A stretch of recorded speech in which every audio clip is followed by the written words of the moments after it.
Bonjour à tous, dans cette vidéo nous allons reparler des mots polysémiques, c'est-à-dire les mots qui ont plusieurs significations, qui veulent dire plusieurs choses. Comme dans mon exemple des parents sont marteau, le gendarme qui peut être à la fois un insecte ou alors une personne. Alors, comme on l'a vu la semaine dernière, quand on a des mots qui sont polysémiques, c'est-à-dire qui veulent dire plusieurs choses, il faut s'aider de la phrase en entier pour comprendre, pour ne pas faire par exemple comme le petit garçon dans le livre qui ne comprend pas du tout ce que dit son papa. Je vous ai fait un exemple. Si je vous dis « Montre-moi la France sur la carte ». Carte, ça pourrait être une carte bancaire, une carte de fidélité, une carte routière, une planisphère. Grâce à la phrase, vous savez de quelle carte je parle. C'est celle-ci, par exemple. Ce n'est pas une carte bancaire, ni une carte de fidélité. Donc on a vu la semaine dernière qu'il fallait s'aider de la phrase en entier, voire même du texte en entier pour comprendre la signification d'un mot polysémique. Quelquefois, c'est un petit peu compliqué. Donc on peut s'aider d'un autre outil, on peut s'aider du dictionnaire. Alors je vous ai mis 2 pages de dictionnaire. Bien sûr, il n'y a pas que des mots polysémiques. Si on regarde par exemple ce mot-là, acarien, vous en avez peut-être déjà entendu parler. Un acarien, ça ne veut dire qu'une seule chose, c'est un petit parasite de la famille des araignées. On voit une photo en dessous. Le mot acarien ne veut dire qu'une seule chose. Mais si on prend l'exemple du mot accent, on va le détailler parce que regardez bien, il y a un petit 1, un petit 2, un petit 3 dans cette définition. Ça veut dire que le mot accent a 3 significations différentes. Je vais agrandir cet article de dictionnaire. Alors, je vais vous les lire, ces 3 significations différentes. En premier, un accent, ça peut être une façon de parler, de prononcer une langue qui est particulière à un groupe de personnes. Il a l'accent du Midi. Peut-être que vous connaissez des gens, quand ils parlent, ils ont un petit accent. Ils ne parlent pas comme vous, par exemple. En numéro 2, l'accent, ça peut être le maître qui a mis l'accent sur les difficultés des enfants en orthographe. Il a insisté sur ce point. Là, le mot accent est dans une expression. Mettre l'accent sur quelque chose, ça veut dire insister sur ce quelque chose. Et l'accent, bien sûr, peut avoir une 3e signification que vous connaissez bien puisqu'on l'a étudié en classe.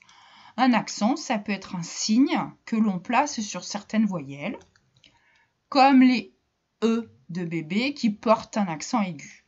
Bon, je ne lis pas la fin, peu importe. Donc, quand vous avez un problème par rapport à un mot polysémique, que vous ne savez pas trop quelle est la signification de ce mot, bien sûr, vous pouvez vous aider du dictionnaire. On va faire des exercices par rapport à ça. Alors, vous allez voir dans les exercices, il y a une définition du dictionnaire, mais alors bien plus simple que la définition du mot accent. Les définitions vont être dans des rectangles roses. En dessous, il y a des phrases d'exemple et des images. Il va falloir retrouver quelle est la définition du dictionnaire qui correspond à la phrase ou à l'image. Pour cet exercice, vous allez avoir besoin de votre cahier de brouillon, de votre crayon. Et il faudra que vous mettiez la vidéo sur pause pour faire les exercices, car les corrections sont juste après. C'est parti. Alors, dans ce premier exercice, on va s'occuper du mot baguette. Donc, les définitions sont ici dans le rectangle rose. Regardez bien, il y a 3 définitions différentes pour baguette. Une baguette, ça peut être un long morceau de bois pour jouer du tambour, ou alors ça peut être une sorte de pain long et mince. Ou enfin, ça peut être un fin morceau de bois utilisé par les Chinois pour manger.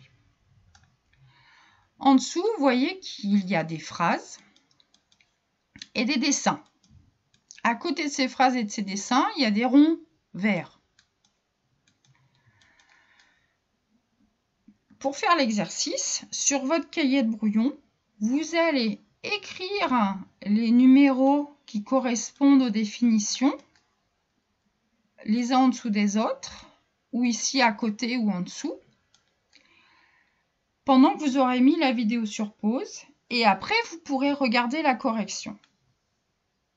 On va faire cet exemple-là, cet exercice-là en exemple, et vous pourrez faire les autres ensuite. Alors, c'est difficile de manger avec des baguettes.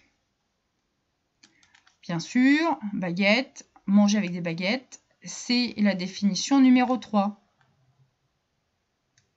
Donc, moi, j'écris numéro 3 dans le premier rond. Vous écrivez un 3 sur votre cahier de brouillon. Et puis, le reste des numéros, vous les écrirez en dessous. Cette baguette est racise. C'est le pain qui est rassis. Donc, c'est le numéro 2. J'espère que vous avez compris. Vous allez faire les 5 ronds qui manquent après avoir mis la vidéo sur pause. Je vous lis quand même les 2 phrases qui restent. Va à la boulangerie et achète 2 baguettes. J'ai tapé trop fort, j'ai cassé une baguette. Mettez cette vidéo sur pause, le temps d'écrire les numéros, et après vous retrouvez la correction.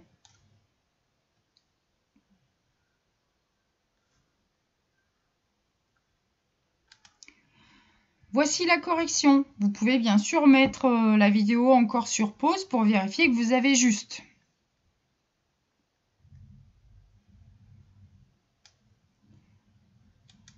L'exercice suivant parle de bois. Cette fois-ci, il y a 2 définitions différentes. La première, bois, c'est une matière dont les arbres sont faits. Numéro 2, le bois, c'est une petite forêt. Je vous lis les phrases. Vous pourrez mettre la vidéo sur pause ensuite pour mettre les numéros. Promenons-nous dans les bois. J'aime toucher le bois. Il s'est perdu dans le bois. Ce jouet est en bois. Le loup habite au fond du bois. Le pirate a une jambe de bois. N'oubliez pas les 2 petites images ici. Mettez la vidéo sur pause, le temps de mettre des numéros sur votre cahier de brouillon. On se retrouve pour la correction.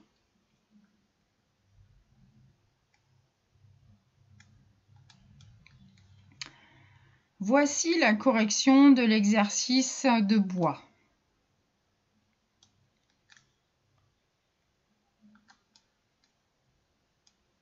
Passons à l'exercice suivant.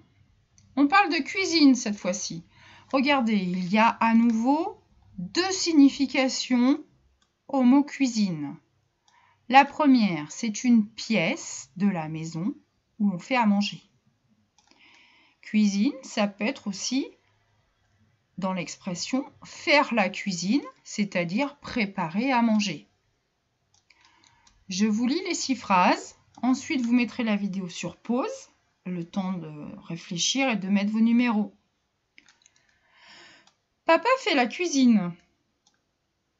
Ta cuisine est magnifique. Il faudrait repeindre la cuisine.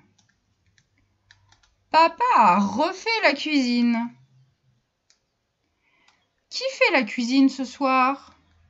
Ta cuisine est délicieuse. N'oubliez pas les 2 images ici.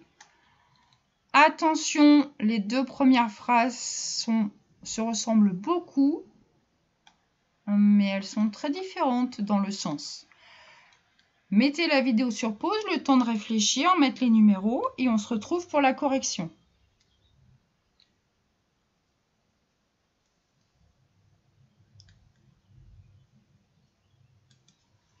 Voici la correction pour le mot cuisine. Mettez la vidéo sur pause, le temps de regarder si vous avez les réponses justes.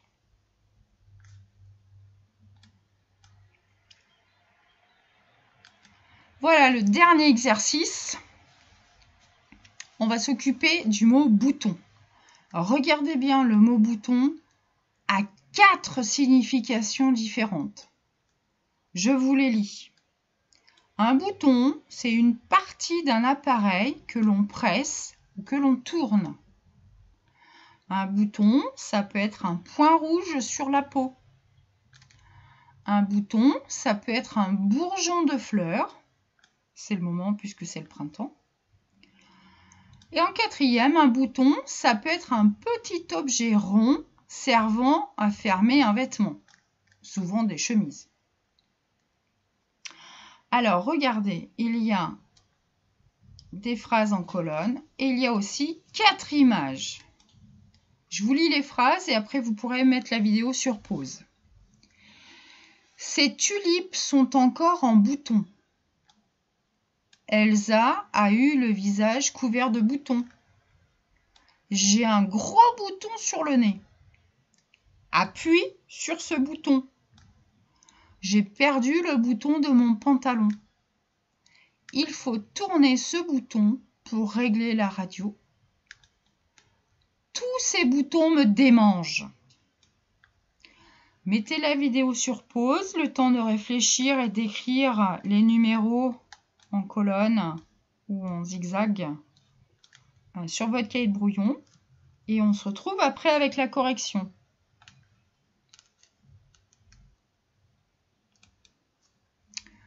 Voilà la correction du dernier exercice qui correspondait au mot bouton.